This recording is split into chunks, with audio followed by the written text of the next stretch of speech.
यो वेदां ब्रह्मणो वेदां वेदां ब्रह्मणे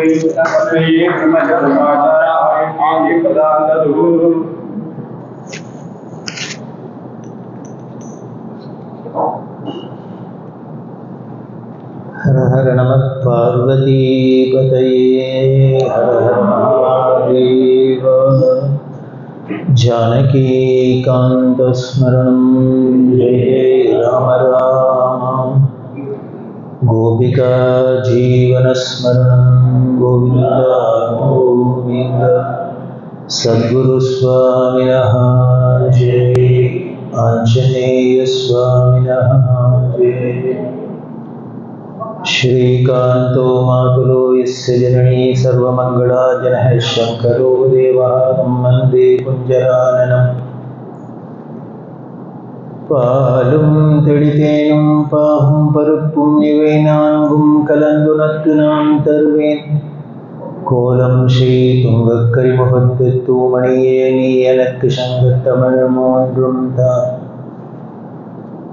ஸ்ருதி ஸ்மிருதி புராணானாமாலயம் கருணாலயம் நமாமி பகவத்பாத சங்கரம் லோகசங்கரம். அபார கருணா சிந்தும் ஞானதம் சாந்தரூபிணம் ஸ்ரீசந்திரசேகர குரும் பிரணமாமி முதான்பகம். சதாசிவசமாரம்பாம் சங்கராச்சாரிய மத்யமாம் அஸ்மதாச்சாரிய பர்யந்தாம் வந்தே குரு பரம்பராம் வந்தே குரு பரம்பராம். வசுதேவசுதம் தேவம் கம்சசாணூரமர்தனம் தேவகீ பரமானந்தம் கிருஷ்ணம் வந்தே ஜகத்குரும். कुंडली कुमारी कुटिले चंडी चराचर सवित्री चामुंडे गुणिने गुहारिणे गुह्ये गुरुमूर्ते त्वां नमामि कामाक्षि। गुरुर्ब्रह्मा गुरुर्विष्णु गुरुर्देवो महेश्वरः गुरु साक्षात् परब्रह्म तस्मै श्री गुरवे नमः।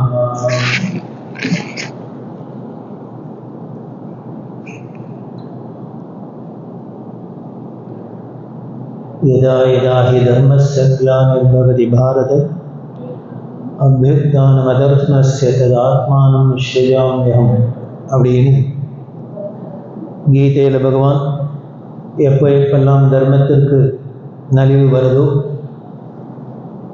அதர்மம் செழிக்கிறதோ அப்பெல்லாம் தான் அவதாரம் பண்ணுவதா சொல்றார்.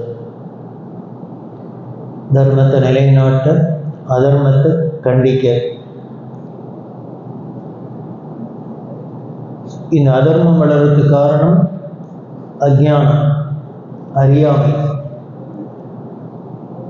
எது நல்லது எது கெட்டது, எது சரி எது தப்பு, எதை எடுத்துக்கணும் எதை விடணும் அப்படிங்கிற ஒரு விவேகம் இல்லாததுனால, கிளாரிட்டி இல்லாததுனால அதுதான் அறியாமை. அதனால தான் தப்பு பண்ணுறோம். யாருக்குமே தப்பு பண்ணணும் கெட்டவாளாக இருக்கணுங்கிற எண்ணமே யாருக்கும் கிடையாது.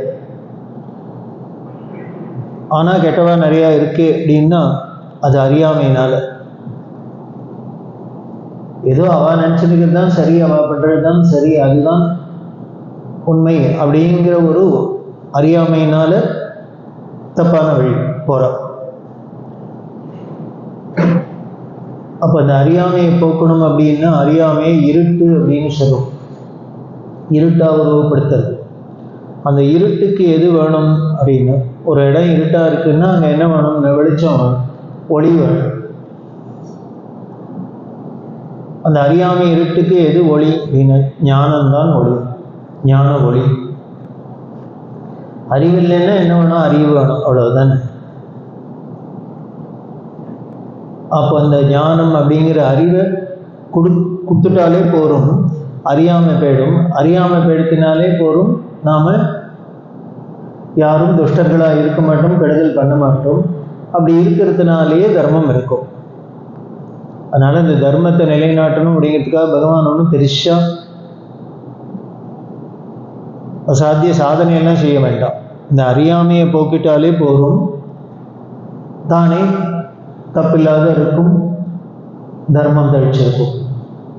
அப்போ ஞானத்தை கொடுக்கணும்னா என்னென்ன? ஞானமே வடிவான ஒரு அவதாரமாக இருந்தால்தான் முடியும். இப்படி இந்த கலியில் அந்த ஞானமே வடிவான குருவாக தான் அவதாரம் அப்படிங்கிறதுல தீர்மானமாக சொல்லப்பட்டிருக்கு. மற்ற அவதாரங்கள்லாம் இப்படி அவதாரம் பண்ணார், அப்படி அவதாரம் பண்ணார், தசாவதாரம் இப்படிலாம் சொல்லியிருக்கு. ஆனால் இந்த கலியில் அவதாரம்னாலே குருவாக தான். அதனால் தான் அருணகிரிநாதர் கேட்குற குருவாய் வருவாய் அருள்வாய் குகனே, குருவா வந்து அனுகிரகம் பண்ணு அப்படின்னு அருணகிரி கேட்குறார். காரணம், நம்மள்கிட்ட இருக்கிற பெரிய குறை இந்த அறியாமைங்கிற அஜானம் தான். அதை போக்கணும் அப்படின்னா ஞானமயமான இந்த ஞான ஆனந்தமயம் தேவம் நிர்மல ஸ்படிகாகிருதி அப்படின்னு ஞானமே வடிவான குருவாக தான் அவதாரம் பண்ணுறோம். அப்படி 130 வருஷத்துக்கு முன்னால் பண்ணின ஒரு அவதாரம் தான் நடமாடும் தெய்வம் உலகம் கொண்டாடுற காஞ்சி மகா பெரியவர். மற்ற அவதாரத்தெல்லாம் பற்றி நாம் புராண இதிகாசங்கள் படித்து கேட்கலாம், இல்லை உபன்யாசத்தில் கேட்கலாம், ஏதோ கேட்கலாம், கேட்டு தெரிஞ்சுக்கலாம். ஆனால் இந்த பெரியவாங்கிற அவதாரத்தை நாம் பார்த்து அனுபவித்த அவதாரம், நம்ம கண்ணெதிர்க்க நிகழ்ந்த அவதாரம். ஒரு அவதார காலத்திலே சமகாலத்தில் கான்டெம்பரரியாக நம்மளும் இருந்திருக்கோம் அப்படின்னா இதை விட என்ன பெரிய பெருமை வேணும். ராமாவதார காலத்தில் அயோத்தியில் ஒருத்தராக இருந்திருந்தோம் அப்படின்னா, கிருஷ்ணாவதார காலத்தில் கோகுலத்தில் ஒருத்தராக இருந்திருந்தோம் அப்படின்னா என்ன பெருமையோ அதே பெருமை தான். ஞானமே வடிவான அவதாரம், அன்பே வடிவான அவதாரம், எளிமையே வடிவான அவதாரம். எப்போ படாடோமம் இருக்கும் அப்படின்னா, என்றைக்குமே டூப்ளிகேட்டுக்கு தான் விளம்பரம் தேவை, படாடோமம் தேவை, ஒரிஜினலுக்கு தேவையில்லை. நுங்கம்பாக்கம் அப்படிங்கிற இடத்துல பெரிய வித்வான், அவரை பெரிய வேதாந்த விஷயம் உபன்யாசம் பண்ணு அப்படின்னு அவருக்கு சொல்லி அனுப்பிச்சிருந்தா பெரியவா. அங்கே ஒரு நுங்கம்பாக்கத்தில் ஒரு சபா சத்சங்கம், அங்கே போய் இவரை வச்சுன்னு பண்ணு அப்படின்னா நீங்கள் போய் அங்கே சொல்லு அப்படின்னு போனார். வந்திருக்கிறவரும் பெரிய வித்வான். போனால் முதல் நாள் எத்தனை பேர் இருந்தா அப்படின்னா ஒரு 7-8 பேர் இருந்தா. அடுத்த 2வது நாள் என்ன ஆச்சு அப்படின்னா 7-8 பேருங்கிறது 4-5 பேராக ஆச்சு. அதுக்கப்புறம் 3வது நாளுக்கு என்ன ஆக போகிறது அப்படின்னா இந்த 4-5 பேர்லேருந்து 2-3 பேராக ஆக போகிறதோ அந்த ஸ்டேஜுக்கு போச்சு கூட்டம். இதை ஆர்கனைஸ் பண்ணினவருக்கு ஒரு மாதிரி ஆகிடுது. மெனக்கெட்டு நாம் போய் பெரியவாள்கிட்ட சொல்லி, பெரியவா இருக்கிறதுலையே பெரிய வித்வான் அனுப்பிச்சு நல்ல விஷயத்தை சொல்லுன்னு சொன்னால், இப்படி கடை விரித்தார் வச்சேன் கடை விரிச்சேன் கொள்ளுவார் இல்லை அப்படின்னு வள்ளலார் வருத்தப்படுறாரு. நான் என்னமோ எல்லாருக்கும் நல்லது கொடுக்கணும்னு தான் பிளாட்ஃபார்மில் கடையை விரிச்சுன்னு உட்காந்துருக்கேன், வேணாமா கொடுத்தா கூட வாங்கிக்க வர மாட்டேங்கிற பாரு. அது மாதிரி எப்பொழுதும் ஒரு ஆர்டிஸ்ட்டை கூப்பிட்டு ஒருத்தர் பண்ணுறா அப்படின்னா அவளுக்கும் பரிசிரமம் விட்டு பண்ணுறதே ஏதோ 10 பேர் கேட்டு பிரயோஜனம் அடைஞ்சால் அவளுக்கு ஒரு சந்தோஷம் இருக்கும். இல்லைன்னா அவளுக்கு ஒரு மனசில் ஒரு தொய்வு வரும். இதை விட கூப்பிட்டு ஆர்கனைஸ் பண்ணுறவாளுக்கு இன்னுமே கொஞ்சம் தர்ம சங்கடமாக இருக்கும். அதனால் அவர் பெரியவாள்கிட்ட போனார். 3ஆம் நாள் பெரியவாள்கிட்ட என்ன சத்சங்க நல்லா நடந்துருக்கா, நிறையா கூட்டம் வருதாங்க. இல்லை அதுதான் கஷ்டமாக இருக்குது, பெரியவாள்கிட்ட சொல்லான்னு வந்தேன் அப்படின்னா. என்ன அப்படின்னா, இல்லை மெனக்கிட்ட அவரும் வந்து சொல்கிறா எல்லாம் பண்ணுறா, ஆனால் அப்படி முதல் நாள் 8 பேராக இருந்தது, அப்புறம் 5-6 பேராக ஆகி இப்போ 3-4 பேரில் வந்து நிற்கிறது. அதனால் என்ன பண்ணலாங்கிறேன்னு அவரை சிரமப்படுத்துவானே, அதனால் நாளையோட பூர்த்தி பண்ணலாமான்னு பார்க்குறேன். ஒரு வாரம்னு போட்டதை 4 நாளில் முடிச்சிடுவோம். இது இவரோட ஆர்கனைஸ் பண்ணுறவரோட ஒரு அபிப்பிராயம். அதனால் முடிச்சிடலான்னு பார்க்குறேன் அப்படிங்க. உடனே பெரியவா கிட்ட, நீ கொத்தவால் சவடிக்கு போயிருக்கியோன்னா. போயிருக்கேன். அங்கே கூட்டம் எப்படி இருக்கும்னா, ஐயோ கூட்டம் எனக்கு காலை வைக்கிறதுக்கு இடம் இருக்காது, கூட்டம் அப்படின்னு. அங்கே என்ன விற்கிறா? என்ன விற்பா? கறியாக விற்கிறா, கீரை கட்டு விற்கிறா, வெண்டைக்காய் விற்கிறா, அவரைக்காய் விற்கிறா, கறியாக விற்கிறா. அதே பாபுலால் ஜுவல்லரிக்கு போகிற வழியில் இருக்கு, போயிருக்கியோன்னா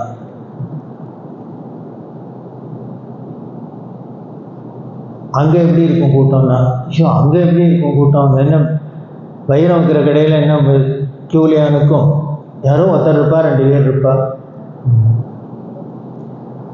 அப்போது கூட்டம் நிறையா வர்றதுனால கொத்தவால் சாவடியில் இருக்கிற கீரை கட்டு வெண்டைக்காய்க்கு வேல்யூ ஜாஸ்தியா, இல்லை பாபுலாலில் இருக்கிற ஒருத்தர் 2 பேர் வரதுனால அதுக்கு வைரத்துக்கு வேல்யூ ஜாஸ்தியான்னு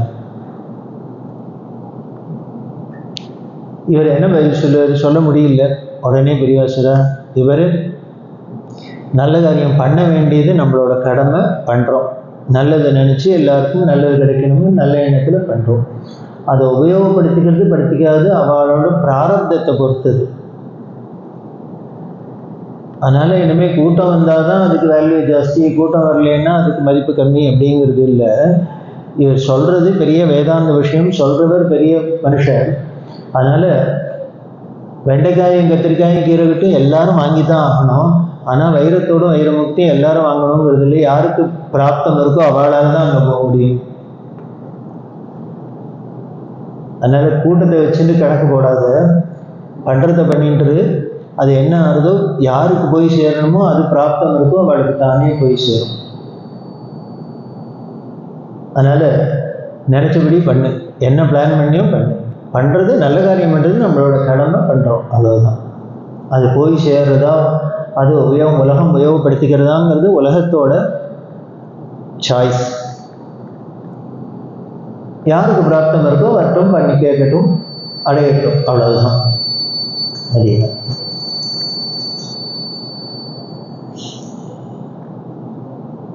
இதுக்கு தான் குரு வேணும்.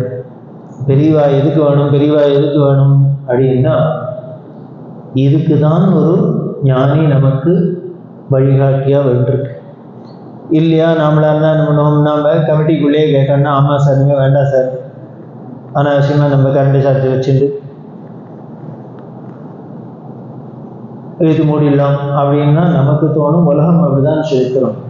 ஆனால் ஞானிகள் என்ன சொல்லித்தரான்னு, அவள் எதையும் பலனை எதிர்பார்க்காத கடமையை செய். பகவான் கீதையில் சொல்கிறாருன்னா என்ன சொல்கிறார்? யாருக்கு நானுமே ஆஃபீஸ்க்கு போங்க, ஒருத்தரும் 1ஆம் தேதி சம்பளம் ஆகிடுத்தான்னு கிரெடிட் ஆகிடுத்தான்னு பார்க்கவே பார்க்காதீங்கன்னு அர்த்தம். அதுக்கு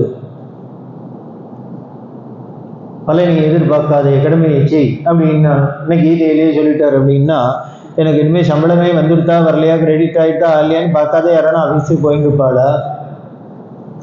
அப்போ என்ன அர்த்தம் அப்படின்னு, வெறும் சம்பளம் வந்துருத்தாங்கிறதுக்காக மட்டும் ஆஃபீஸ் போகாதேன்னு அர்த்தம்.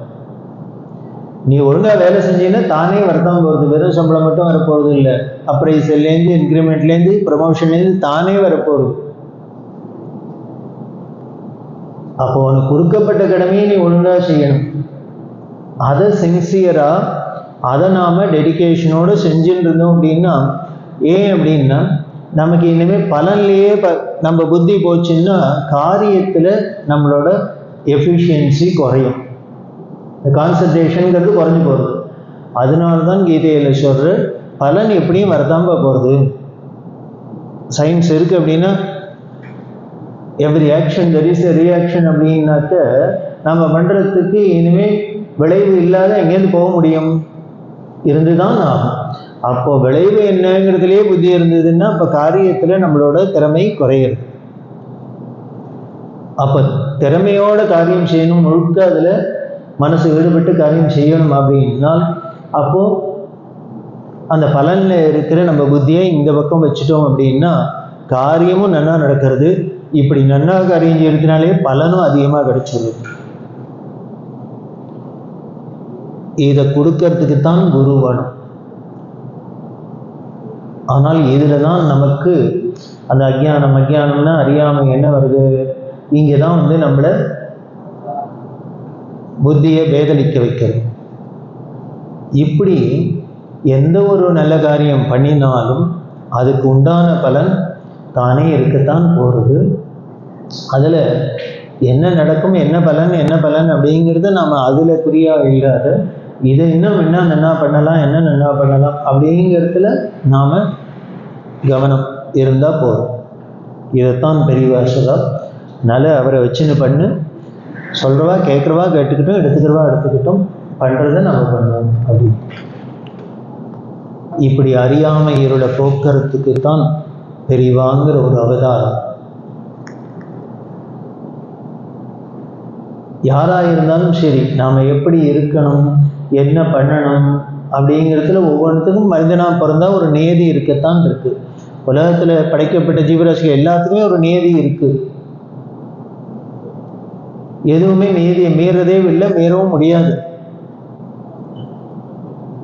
சமுத்திரத்தில் அத்தனை தண்ணி இருக்கு அப்படின்னா என்ன தைரியத்தில் போய் காற்று வாங்கலான்னு பீச்சில் போய் உட்காடுறோம்?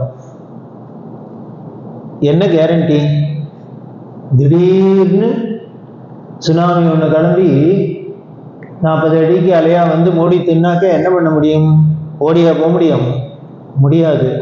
ஆனாலும் தைரியமாக போய் உட்காந்துக்கிறோம். ஐஸ்கிரீமை வாங்கி தின்று, சுண்டலை வாங்கி தின்று, கால் நீட்டுன்னு உட்காந்துருக்கோம் அப்படின்னா நம்புகிறோம் ஏதோ ஒரு சக்தி அதை கரமீற முடியாத வச்சுருக்கு, கண்ட்ரோலில் இருக்கு.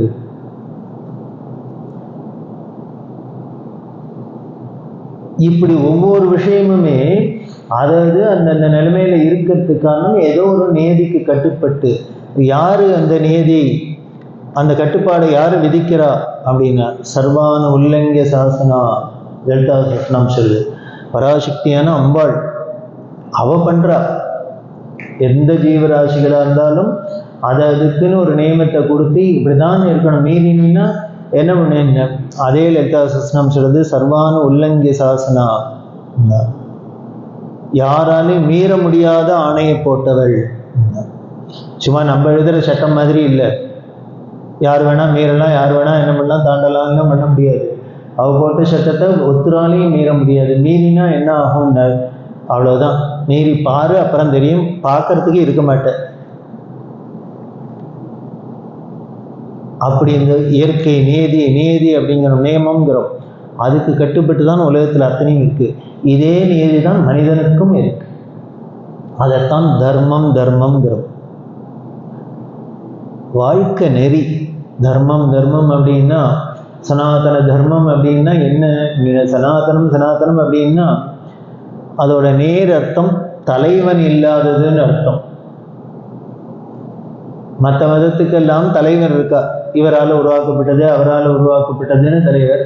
இந்த தர்மத்தை சொன்னதுக்கு யாரு சொன்னான்னு இவர்கிட்டேருந்து தான் ஆரம்பிச்சது அப்படின்னு ஒரு ஆரிஜனுக்கு ஒரு தலைவரே இல்லாததுனால சனாதன், தலைவன் இல்லாதது. அப்ப தலைவன் இல்லாததுன்னா தரிகட்டு போனதாதுன்னு இல்லை. இங்க எல்லாருமே தலைவர்கள். யாரெல்லாம் ஃபாலோ பண்றாலோ அத்தனை பேரும் தலைவர். தொண்டர்களே தலைவர்.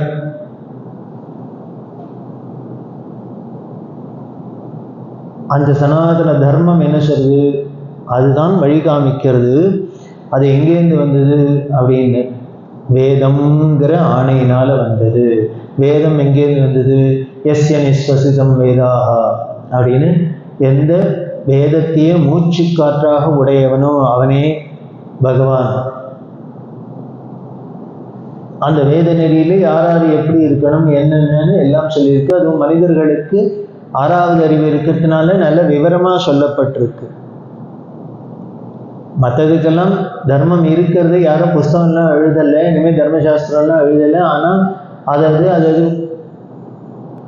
ஒரு உணர்வுபூர்வமாக தானே அது ஃபாலோ பண்ணிட்டு இருக்கு. மனிதனுக்கு தான் இதை எழுதியும் வைக்க வேண்டியிருக்கு, சொல்ல வேண்டியிருக்கு. காரணம் என்னங்க? மீறக்கூடிய சக்தியும் இவன்கிட்ட இருக்கிறதுனால. இப்படி ஒவ்வொருத்தருக்கும் ஒவ்வொரு நியமம் இருக்கு. நம்ம சனாதன தர்மத்தில் தான் காத்தால ஏந்திருக்கிறதுலேருந்து ராத்திரி படுத்துக்கிற வரைக்கும் மனித வாழ்க்கையை நெறிப்படுத்துறது. வீட்டில் ஒரு பொறுப்பான அப்பா அம்மா அப்படின்னா குழந்தைய என்ன பண்ணுறாங்க? இந்த டயத்துக்கு ஏந்திருக்கணும், இந்த டயத்துக்கு ஸ்கூலுக்கு போகணும், இந்த டயத்துக்கு இதைத்தான் சாப்பிடணும், சாப்பிடக்கூடாது, ஒரு நெறிமுறைப்படுத்துகிறாளா இல்லையா? குழந்தைகளுக்கு அது பிடிச்சிருக்கா, என்ன பிடிக்கல தான். எப்போ வேற அப்பா ஏதான்னு சொல்லியிருக்கார், அம்மா சொல்லியிருக்காங்க. ஆனால் விட முடியுமோ?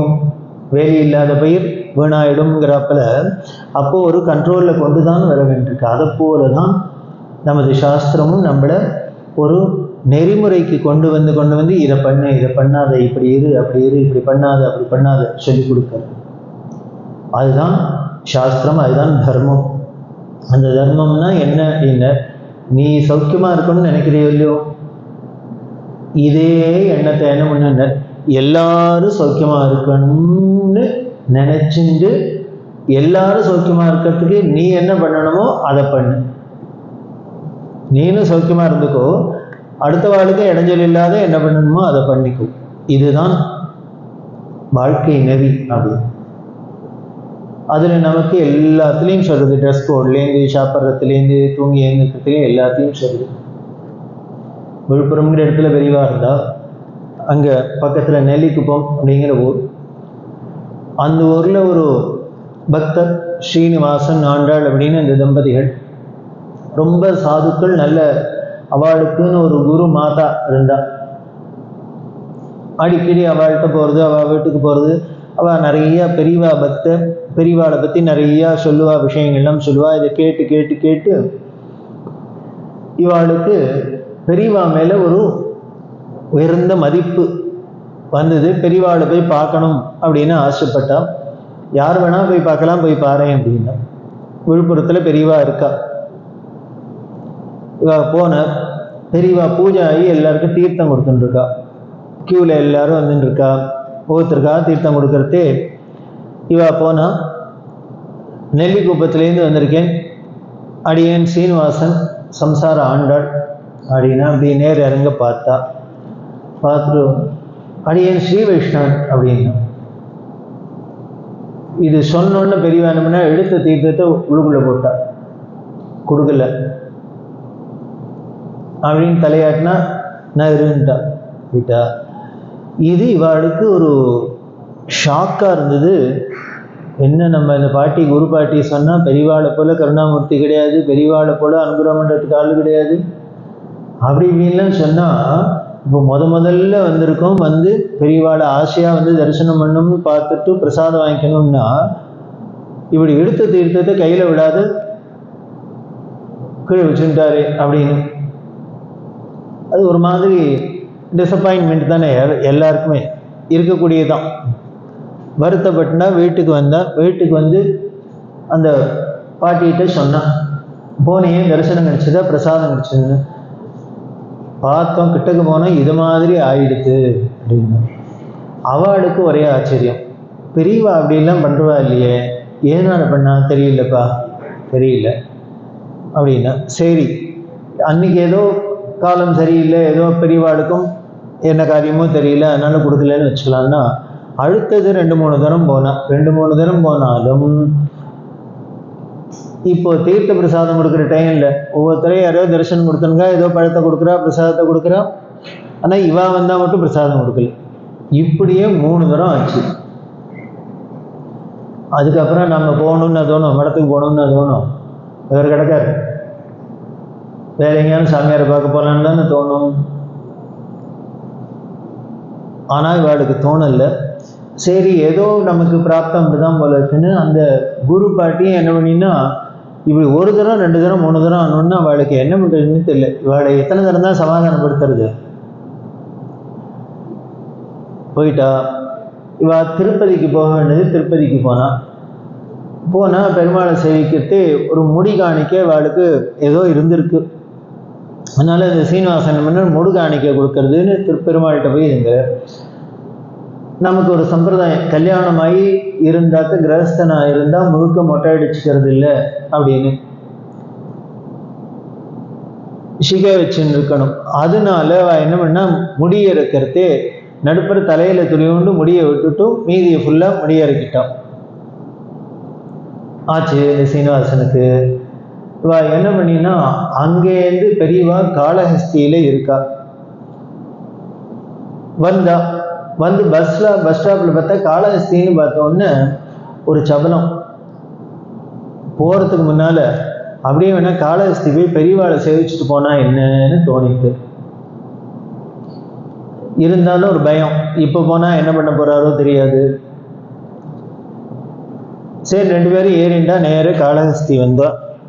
கிட்டத்தட்ட ராத்திரி ஆயிடுத்து. ராத்திரியானா இவா 2-3 தரம் வந்ததுனால மடத்தில் இருந்த ஒருத்தருக்கு இவாளை நன்னா தெரியும். நெல்லிக்குப்பத்துலேருந்து வர சீனிவாசன் தம்பதி போனால் இவா ஆச்சரியம் ஒத்துரும் இல்லை. காக்கா இல்லை மடத்தில் ஒரு உள்ளுக்குள்ளே பெரியவா உட்காந்துட்டு இருக்கா. ஏதோ புஸ்தகத்தை பார்த்துட்டு வெளியில் ஒரு பெரிய கூடம் மாதிரி இருக்கு. அதில் இவர் உட்காந்துட்டு இருக்கார். இந்த மடத்து ஆள் உட்காந்துருக்கார்.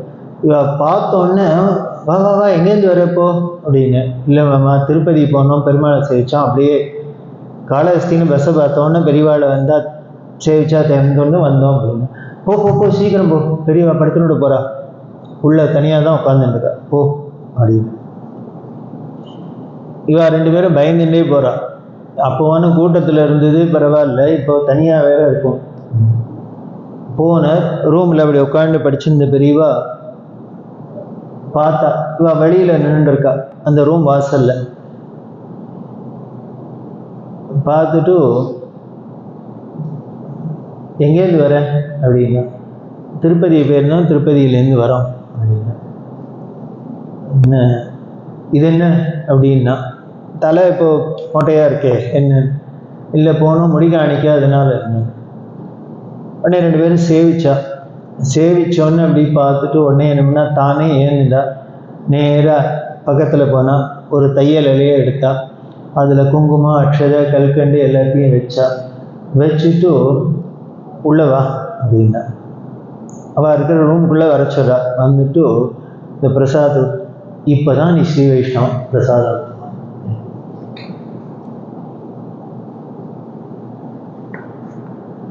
இவ 2 பேரும் கதறி தீர்த்துட்டா. ஓ நம்மளை முதல்ல விழுப்புரத்தில் இன்ட்ரடியூஸ் பண்ணிட்டு என்ன பண்ணா, அடியேன் ஸ்ரீ வைஷ்ணவன் அப்படின்னு. நீதான் அப்படின்னு நக்கலாக பார்த்தா.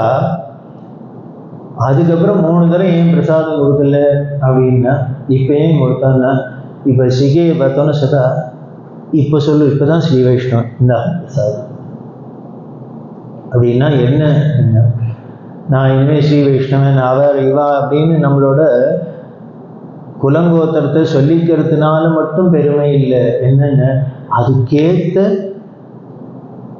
நம்மள்கிட்ட அந்த குணங்கள் இருக்கணும், அதுக்கு உண்டான நடவடிக்கை இருக்கணும். அது இல்லாத நான் பிராமண சங்கம் வச்சா மட்டும் போச்சா என்ன.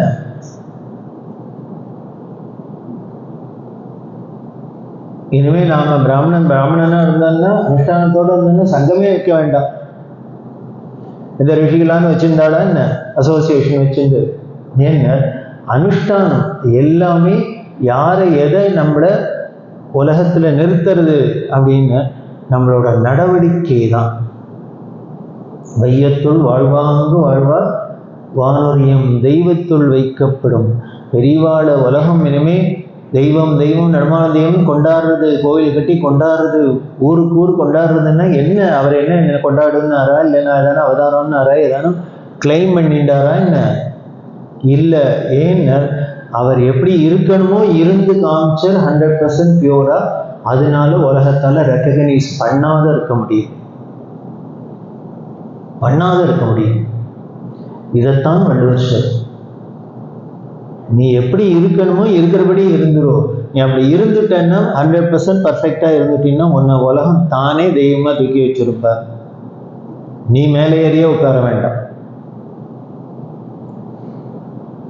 பெரியவாளுக்கு எத்தனையோ மகான்கள் இருக்கா, எத்தனையோ சன்னியாசிகள் இருக்கா, எத்தனையோ பேர் இருந்திருக்கா காலகட்டத்தில்.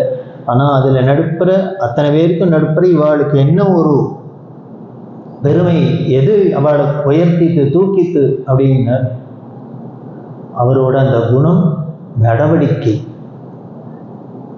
அந்த வாழ்வாங்கு வாழ்ந்ததுதான். என்ன இருக்கணுமோ எப்படி இருக்கணுமோ அந்த நெறி தவறாத நூல் பிசகாத வாழ்ந்ததுதான் வாழ்க்கை பெருமை. அப்படி இருக்கிறவரால தானே அடுத்த வாழையும் அப்படி இருன்னு சொல்ல முடியும். அப்படி இருன்னு சொன்னால் அதுக்கு பலம் இருக்கணுமே. யார் வேணா என்ன வேணா உபதேசம் பண்ணலாம், சொல்லலாம். ஆனால் கேட்குறவாளுக்கு அது மனசில் போய் ஊறணுமே, மனசில் அது பதிஞ்சு அதை செயல் வடிவத்துக்கு வரணும். அப்படின்னா சொல்கிறவரோட வார்த்தைக்கு அவ்வளோ பலம் இருக்கணும். இதைத்தான் பிரிவா சொன்னான். எப்படி இருந்தால் தன்னோட ஆசிரமத்தில் அப்படின்னு. சன்னியாசிகளோட ஆசிரமத்தில் அவளோட லட்சணங்களில் ஒன்று என்ன சொல்றது அப்படின்னா, எந்த ஒரு உடைமையும் இல்லாத இருக்கார். அபோகி பரிவார சம்பதம் அப்படின்னு ஆதிசங்கரர் மேலே அவரோட சிஷ்யரான பத்மபாதர் அப்படிங்கிற ஆச்சாரியால் ஒரு ஸ்லோகம் பண்ணியிருக்கார். ரொம்ப அழகாக இருக்கும். பெரியவா அப்படி ரசிக்கிறார். அதில் எடுத்தோடனே என்னென்ன அபோகி பரிவார சம்பதம், அனுமார்த்த விக்கிரகம் அப்படின்னு. போகி பரிவார சம்பதம் அப்படின்னா அதாவது ஸ்லேடையாஸ்வரர் இவர் தான் பரமேஸ்வரன் அப்படிங்கிறதையும் சொல்லணும். ஆனால் டைரக்டாகவும் சொல்லப்படாது, ஒரு சங்கேதமாக சொல்லணும். அதனால சொல்றார். போகிகள்னா கிரகஸ்தாள்லாம். ஏன்னா நமக்குன்னு குடும்பம் இருக்கு, அதுல கடமைகள்லாம் இருக்கு. நம்ம எல்லாத்தையும்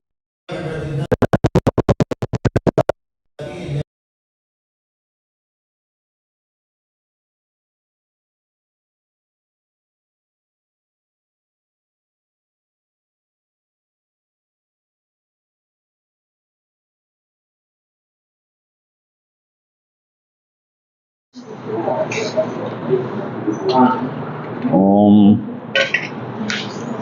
அச்சுதாய நமஹ, ஓம் அனந்தாய நமஹ, ஓம் கோவிந்தாய நமஹ. கேசவா நாராயண மாதவ கோவிந்த விஸ்வம் சோதனா திரிவிக்ரம வாமன ஸ்ரீதர ரிஷிகேச பத்மநாப தாமோதரா. இந்த புக்கட்டு சுக்லாம் பரதரம் விஷ்ணம் திஜவர்ணம் சதுர்புஜம் சன்னத்தனம் தியாயே சர்வ விக்ரம் சாந்திகே.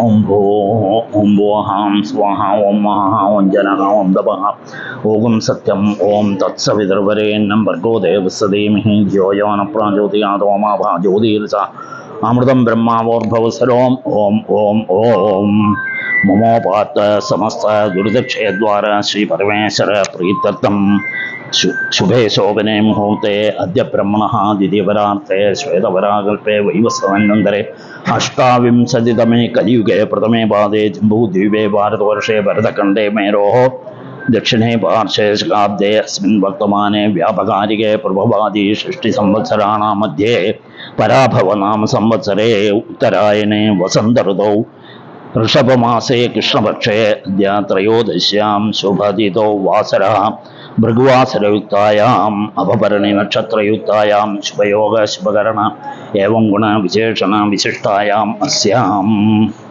श्री चंद्रशेखर सरस्वती महास्वामी अष्टोत्तर शतनामं करिष्ये. ओम विघ्नेश्वर महाभागा सर्वलोकमय स्थिता मयारभ्यमदकर्मा निर्विघ्नं कुरु सर्वदा. विघ्नेश्वर महाभागा सर्वलोकमय स्थिता मयारभ्यमदकर्मा निर्विघ्नं कुरु सर्वदा. തുമ്പിക്കൈലവണ്ണവൻ കലശവും മറ്റുള്ള കൈപത്തിലും നാരങ്ങാകതയും കരിമ്പുതൻ ചാചൂലങ്കതാചക്രവും പിന്നെ പങ്കജമുട്ട് പാചമുണ്ണെ നീലോൽപ്പലം നെല്ലുമായി കൊമ്പും കൊണ്ടരുളും വിനായകൻ എനിക്കേറ്റം തുണയ്ക്കണമേ. ഓം വിഘ്നേശ്വരായ നമഃ, ഓം വിഘ്നരാജായ നമഃ, ഓം വിനായകായ നമഃ, ഓം ധൂമകേതവേ നമഃ, ഗണാധ്യക്ഷായ നമഃ, ഓം ഭാരചന്ദ്രായ നമഃ, ഓം ഗജാനനായ നമഃ, ഓം വക്രതുണ്ടായ നമഃ, ഓം ശൂർപകർണായ നമഃ, ഓം ഹേരംബായ നമഃ, ഓം സ്കന്ദപൂർവജായ നമഃ, ഓം മഹാഗണപതയെ നമഃ. നാനാവിധ പരിമളപത്രപുഷ്പാണി സമർപ്പയാമി. ഓം ഗുരവേ സർവലോകാനാം വിഷതേ ഭദ്രോനാന്തരേ സർവവിദ്യാനാം ശ്രീദക്ഷിണാമൂർത്തിയെ നമഃ. ഓം ഗുരുർബ്രഹ്മ ഗുരുർവിഷ്ണു ഗുരുദേവോ മഹേശ്വര ഗുരുസാക്ഷാത് പരബ്രഹ്മം തസ്മൈ ശ്രീ ഗുരവേ നമഃ. ഓം ശ്രീ കാഞ്ചകാമകോടി പീഠാധീശ്വരായ നമഃ. ഓം ശ്രീ ചന്ദ്രശേഖര സരസ്വതി ഗുരുഭ്യോ നമഃ. ഓം സന്യാസാശ്രമചികരായ നമഃ. ഓം കാഷായ ദണ്ഡധാരിണേ നമഃ. ഓം സർവപീഡാപഹാരിണേ നമഃ. ഓം സ്വാമിനാഥ ഗുരവേ നമഃ. ഓം കരുണാസാഗരായ നമഃ. ഓം ജഗദാകർഷണ ശക്തിമതയ നമഃ. ഓം സർവചരാചര ഹൃദയസ്ഥായ നമഃ. ഓം ഭക്തപരിപാലക ശ്രേഷ്ഠായ നമഃ. ഓം ധർമ്മപരിപാലകായ നമഃ. ഓം ശ്രീ ജയേന്ദ്ര സരസ്വത്യാചാര്യായ നമഃ. ഓം വിജയേന്ദ്ര സരസ്വതി പൂജിതായ നമഃ. ഓം ശിവശക്തി സ്വരൂപകായ നമഃ. ഓം ഭക്തജനപ്രിയായ നമഃ. ഓം ബ്രഹ്മ വിഷ്ണു ശിവൈക്യരൂപായ നമഃ. ഓം കാഞ്ചിക്ഷേത്രവാസായ നമഃ. ഓം കൈലാസക്ഷേത്രവാസായ നമഃ. ഓം കൈലാസശിഖരവാസായ നമഃ. ഓം സ്വധർമ്മപരിപോഷകായ നമഃ. ഓം ചാതുർവർണ്ണ സംരക്ഷകായ നമഃ. ഓം ലോകരക്ഷണസങ്കൽപ്പായ നമഃ. ഓം ബ്രഹ്മനിഷ്ഠാപരായ നമഃ. ഓം സർവപാപഹരായ നമഃ. ഓം ധർമ്മരക്ഷണസന്തുഷ്ടായ നമഃ. ഓം ഭക്താർപ്പിതാധന ശ്രീകർത്രേ നമഃ. ഓം സർവോപനിഷത്സാരജ്ഞായ നമഃ. ഓം സർവശാസ്ത്രഗമ്യായ നമഃ. ഓം സർവലോകപിതാമഹായ നമഃ. ഓം ഭക്താഭീഷ്ടപ്രദായകായ നമഃ. ഓം ബ്രഹ്മണ്യപോഷകായ നമഃ.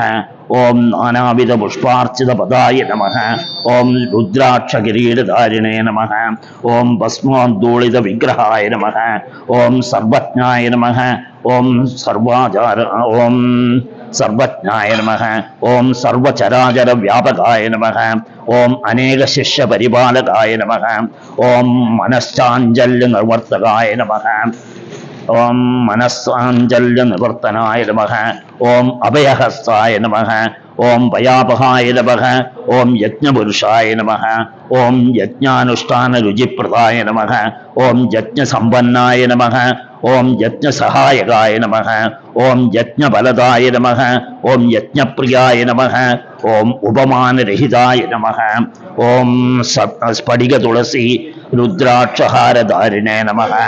ഓം ചാതുർവർണ്ണ സമദൃഷ്ടയേ നമഃ. ഓം ഋഗ് യജുസ് സാമ അഥർവണ ചതുർവേദ സംരക്ഷകായ നമഃ. ഓം ദക്ഷിണാമൂർത്തി സ്വരൂപകായ നമഃ. ഓം ജാഗ്രസ്വപ്ന സുഷുപ്ത യവസ്ഥാതീതായ നമഃ. ഓം കോടിസൂര്യതുല്യ തേജാമയ ശരീരായ നമഃ. ഓം സാധുസംഘ സംരക്ഷകായ നമഃ. ഓം അശ്വഗജഗോപുജാ നിവർത്തകായ നമഃ. ഓം ഗുരുപാദക പൂജ ദുരന്തകാരായ നമഃ. ഓം കനകാഭിഷിക്തായ നമഃ. ഓം കനകാഭിഷിക്തായ നമഃ. ഓം സ്വർണവില്വദള പൂജിതായ നമഃ. ഓം സർവജീവമോക്ഷദായ നമഃ. ഓം മൂകവാഗ്ദാന നിപുണായ നമഃ. ഓം നേത്രദീക്ഷാദാനായ നമഃ. ഓം ദ്വാദശലിംഗ സ്ഥാപകായ നമഃ. ഓം ഗാനരസജ്ഞായ നമഃ. ഓം ബ്രഹ്മജ്ഞാനോപദേശകായ നമഃ. ഓം സകലാകലാസിദ്ധിതായ നമഃ. ഓം ചാതുർവർണ്ണ പൂജിതായ നമഃ. ഓം അനേക ഭാഷാ സംഭാഷണ ഗോവിതായ നമഃ. ഓം അഷ്ടസിദ്ധിപ്രദായകായ നമഃ. ഓം ശാരദാം സുസ്ഥിതായ നമഃ. ഓം നിത്യാന്നദാന സുപ്രീതായ നമഃ. ഓം പ്രാർത്ഥനാമാത്ര സുലഭായ നമഃ. ഓം പാദയാത്രാപ്രിയായ നമഃ. ഓം പാദയാത്രാപ്രിയായ നമഃ. ഓം നാനാവിധ മതപണ്ഡിതായ നമഃ. ഓം ശ്രുതി സമൃദ്ധി പുരാണജ്ഞായ നമഃ. ഓം ദേവയക്ഷകിന്നര കിംപുരുഷ പൂജ്യായ നമഃ. ഓം ശ്രവണാനന്ദകര കീർത്തേ നമഃ. ഓം ദർശനാനന്ദായ നമഃ. ഓം അദ്വൈതാനന്ദഭരിതായ നമഃ. ഓം അവ്യാജകരണാമൂർത്തയേ നമഃ. ഓം ശൈവ വൈഷ്ണവാദി മാന്യായ നമഃ. ഓം ശങ്കരാചാര്യായ നമഃ. ഓം ദണ്ഡകമണ്ഡലഹസ്തായ നമഃ. ഓം വീണാമൃദംഗാദി സകലവാദ്യനാഥ സ്വരൂപകായ നമഃ. ഓം രാമകരരസികായ നമഃ. ഓം വേദവേദാംഗ അഗമാദി സകലകലാ സുപ്രവർത്തകായ നമഃ. ഓം ഹൃദയഗൃഹാചായ നമഃ. ഓം ശതരുദ്രീവർണിത സ്വരൂപകായ നമഃ. ഓം കേദാരേശ്വര നാഥായ നമഃ. ഓം അവിദ്യാനാശകായ നമഃ. ഓം നിഷ്കാമ കർമ്മോപദേശകായ നമഃ.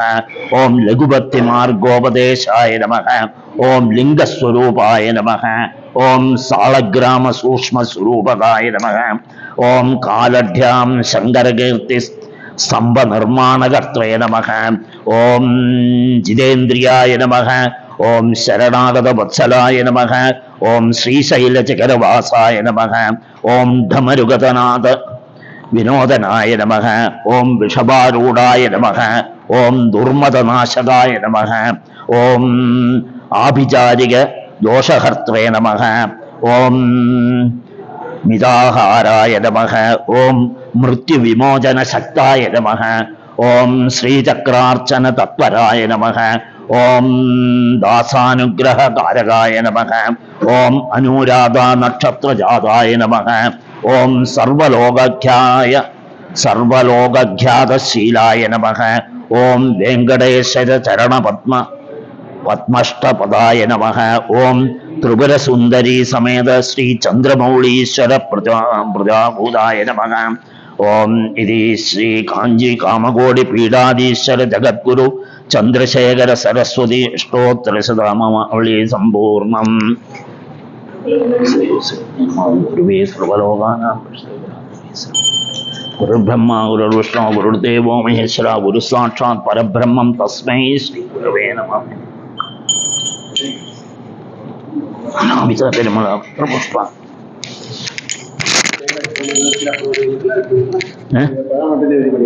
பணம் வச்சு ஆமாம். ஓம் தூரசிதோர்பதூர்பந்தம் தூர்பதம் யோஸ்மான் தூர்பதித்தம் வயம் தூர்வாம் தேவானாம் நிதமம் வப்புதமம் நிதமம் யுத்ததமம் தேவு ஆவாஹிதார்த்த சர்வாभ्यो தேவதாभ्यो நமோ நமः. தூபமாக்ராபயாமி.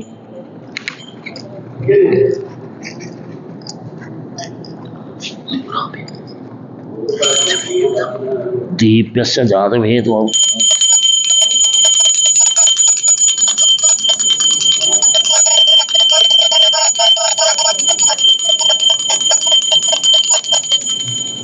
दीपान्तरमादिमनि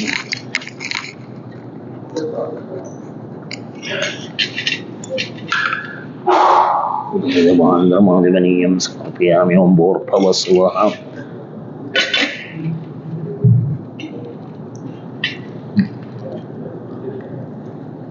ഇത് നൈവേദ്യം பண்ணுவா. ഇത് പോരും.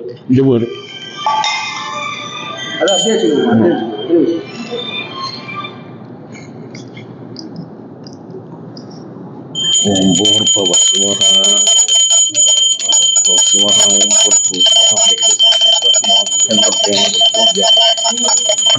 സത്യേന പുരുഷം പ്രാണായ സ്വാഹ അപാനായ സ്വാഹ വ്യാനായ സ്വാഹ ഉദാനായ സ്വാഹ പ്രാണായ സ്വാഹ ഓം ബ്രഹ്മണേ സ്വാഹ സ്വായ. സർവം മഹാനിവേദ്യം നിവേദ്യാനന്തരം ആചമനീയം സമർപ്പയാമി. മധ്യം ദേവദവാനിയം സമസ്തോപചാരാൻ സമർപ്പയാമി.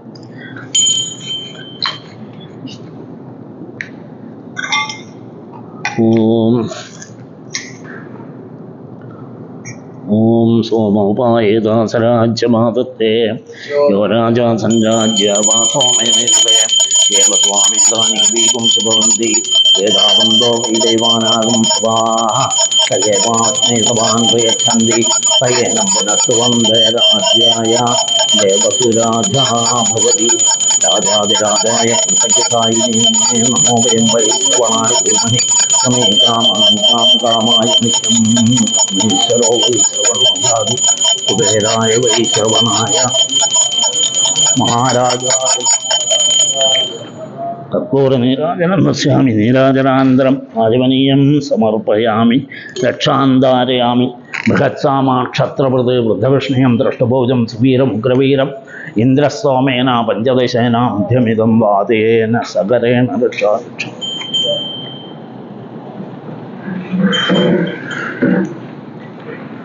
പോരും. ഞാൻ ரொம்ப കൽപ്പൂരം മൂടണം.